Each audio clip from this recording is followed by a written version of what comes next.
This is really exciting. I've been planning this rewrite for the last month, and I think that it's going to be really fun to do. This is a total rewrite, and in order to cover all that I want to cover, each video will slowly cover one topic at a time so that everyone can hopefully keep speed with me. Some people introduced me to Daigo Knight's channel, one that I'd never heard of, honestly. I watched a couple of his rewrite videos. They're definitely fun, though not the direction I'm looking at, but definitely inspired my urge to change several key parts of the lore. I'm approaching this from the angle of if I were some omniscient presence that had complete creative control of Naruto. Therefore, we're looking at massive changes throughout the entire story, beat by beat. Some might wonder, what's the point? Well, let's see. Shino, Kiba, Tenten, Ino, Sakura, Hinata, Choji, and Neji.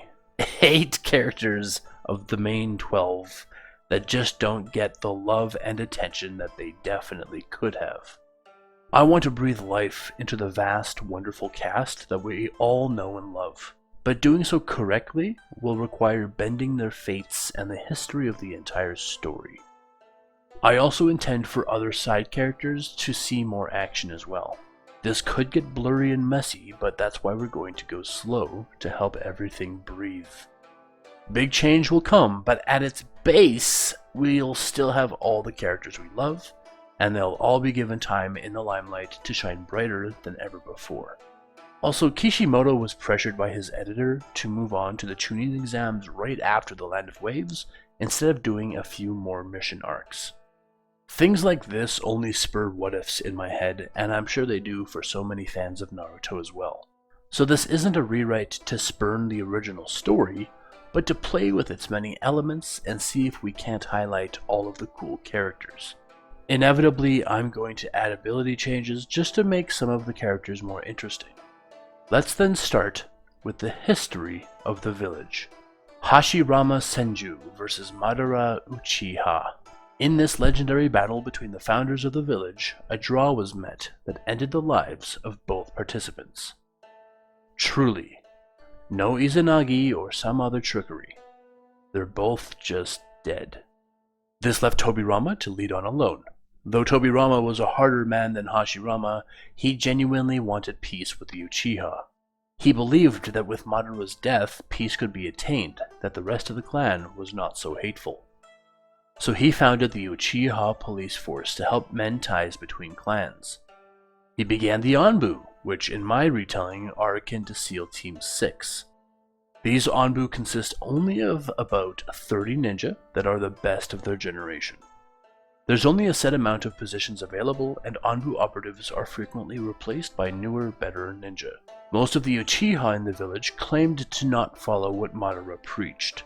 To them, he had gotten out of hand. To them, he taught power-hungry madness.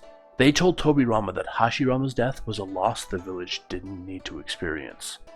However, there is a troubling rivalry between the Uchiha and the Hyuga that will stand the test of time, as both vie for greater power within the village. This isn't a power of corruption, however, simply for one family to be stronger than the other. They also have different ideas of what loyalty is. The Hyuga believe that serving the Hokage, whomsoever that may be, is the most rewarding proof of loyalty for their ninja clanspeople.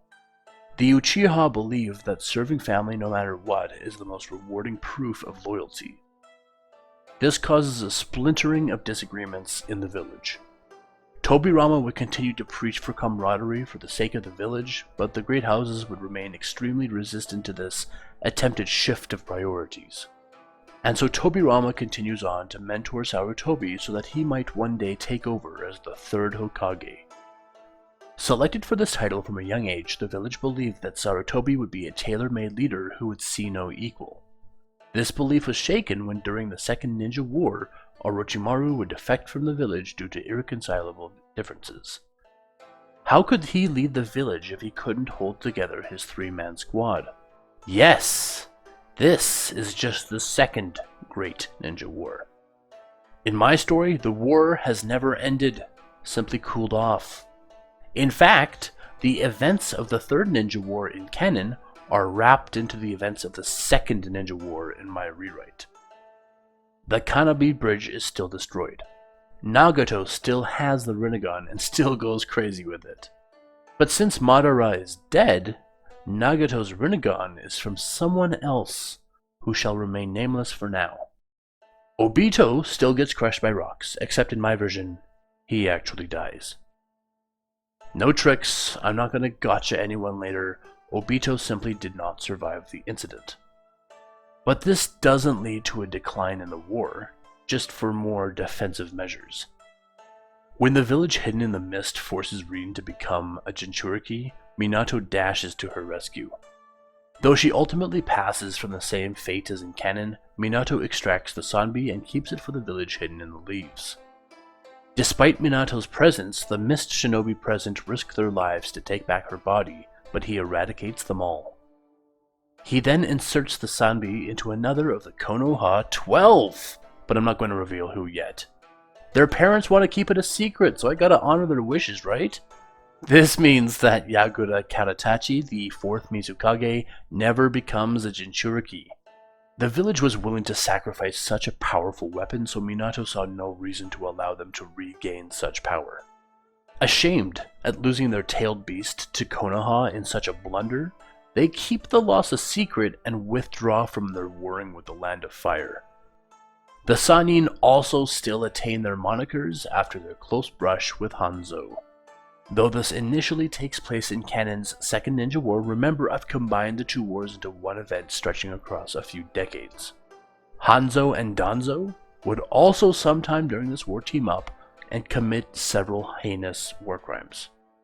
Danzo would deliver a Hyuga hostage to Hanzo as a peace offering. Hanzo would then share deep secrets of his village, including rumors of a Rinnegan user. These two would then jointly ambush Nagato with the sole intent of taking his eyes and keeping one each. Yahiko would not die in this exchange. Before they could do further damage, several Leaf Ninja squads would cross the area, forcing Danzo to retreat to hide his identity, and allowing Nagato to escape with Konin and Yahiko. Nagato wouldn't lose his mind here, and Hanzo wouldn't cripple him. Nagato would, however, become acutely aware of how valuable everyone thought his eyes were. Because the war's still going, this means that the village hidden in the stone would outright refuse to sign a treaty. This leads to extremely tenuous relations between the village hidden in the leaves and the village hidden in the stone. The village hidden in the clouds also has an ongoing war with the village hidden in the mist. Alliances are frowned upon between these two sets of opponent factions, which leaves the village hidden in the sand as an awkward outlier. It would be during the ongoing war then that Kushina would give birth to Naruto, only for a mysterious attacker to force free the nine-tailed fox. The forced freeing of the fox set a timer on Kushina's remaining life, and while Minato left to thwart the assailant, Kushina would use the Reaper Death Seal herself to seal all of the fox into Naruto, using herself as the conduit. Before Minato could speak a single word of protest, the sealing was finished, and he was left to cradle his wife's dying body and his newborn son.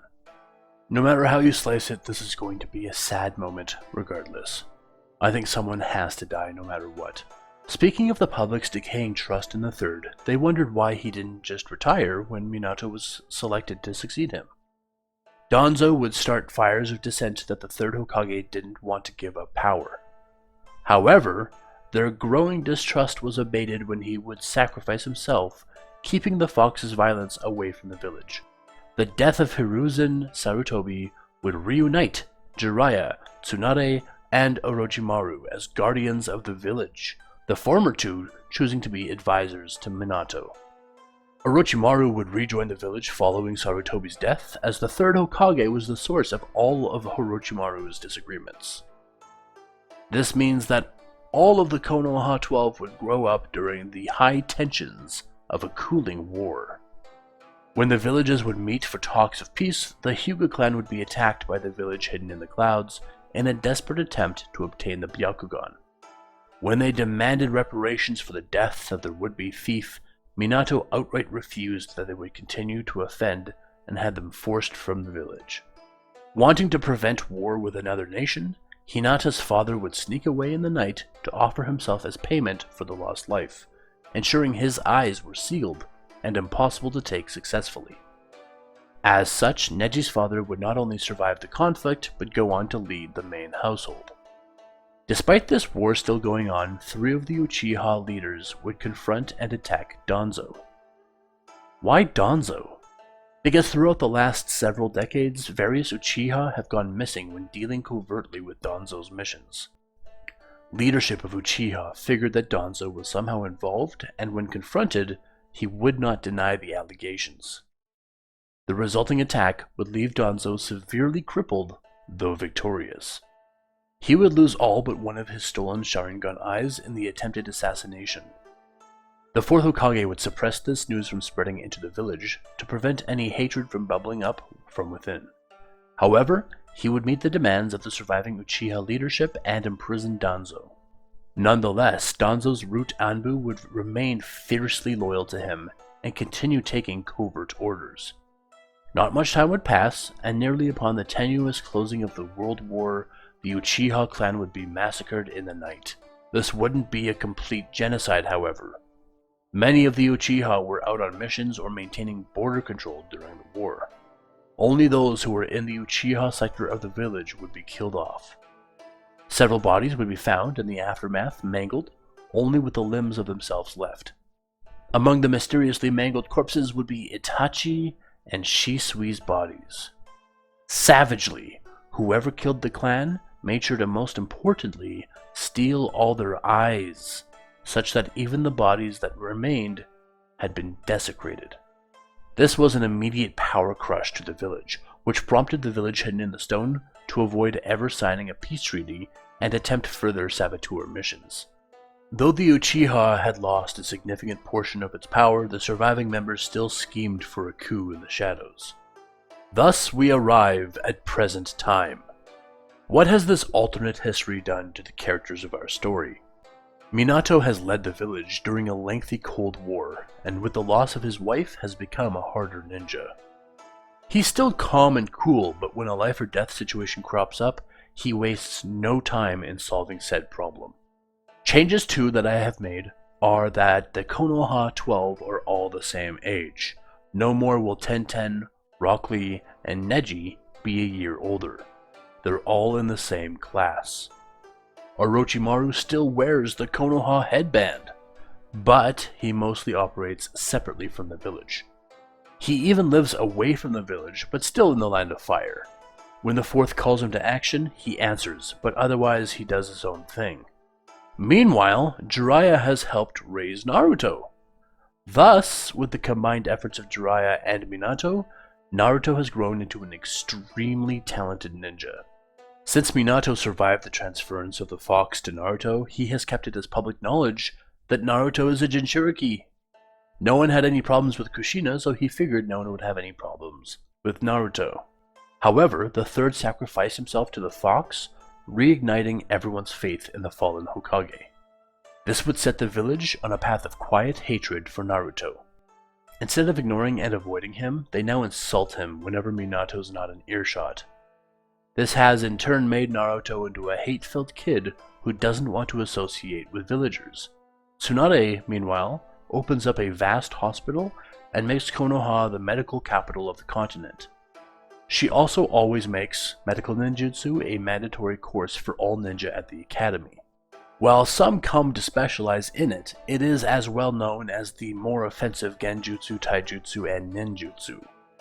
She's also the primary advisor for Minato, as Jiraiya has a propensity for slacking off. And since Sasuke didn't lose his whole clan, he still lives in the Uchiha sector with his surviving clanmates. Without having Itachi to direct all of his hatred, Sasuke is instead grateful to the ongoing efforts of the 4th Hokage in unveiling who the assailant was. Since he lives with the survivors, he also overhears them foment further thoughts of a coup, and Sasuke directly relays this information to the 4th. The dwindled Uchiha clan has dying trust in the village and greater hate for the Hyuga. Young enough during the massacre, Sasuke has grown up only ever seeing Minato going out of his way to repair the Uchiha clan. This has fostered enormous gratitude in Sasuke for the village. Meanwhile, Naruto has quiet protests that his father made public that he's a Jinchuriki, since he experiences hatred from fellow villagers every day. Lineages are different as well. The Senju are not related to the Uzumaki. The Hyuga are not descendants of the Otsutsuki clan. If I didn't make it clear in my Sakura rewrite, I think generational repetition is a tired cliche. If these houses are all different bloodlines, I think it opens them up to be way more diverse. Let's also touch on a few of the houses beyond the Hyuga and Uchiha. The Uzumaki clan are not from their own village, per se. In my version, the Uzumaki clan are essentially a wandering tribe. They often splinter and leave family in any village they pass through. They are thought of as a neutral clan that is welcomed by all the villages, mostly due to the power they offer. Just as in canon, the Uzumaki clan is most famous for two things: their sealing techniques and their enormous chakra reserves. And like the Baratheons in Game of Thrones, the Uzumaki bloodline is extremely strong. What this means is that if they have children with anyone outside the clan, their own traits almost always win. Red hair and enormous chakra reserves are guaranteed 99.99% of the time. Naruto is the only known exception, as he inherits his father's yellow hair. What does this mean? It means the Namikaze household is a known house in the Land of Fire, as few in numbers as the Uzumaki clan is in canon. The Namikaze clan is known for its incredible chakra sensory abilities, large chakra reserves, and the Flying Thunder God technique. In my version, Tobirama didn't invent that. Instead, it's a Hiden technique not unlike the Shadow Possession Jutsu of the Nara clan. All members of the Namikaze clan know the technique. Minato just happens to be the very best with it. The body flicker technique is a knockoff that others have created to mimic the technique, considering the Flying Thunder God's staggering power for a Hiden ability. This also means that Naruto knows how to perform it from the story's beginning, just with less proficiency than Minato. And thus we conclude part 1 of my complete rewrite of Naruto. I've changed a lot of things, and there's even more change in the next video. I intend to launch these videos with great frequency because I have a lot to cover and I don't want it to take years to conclude.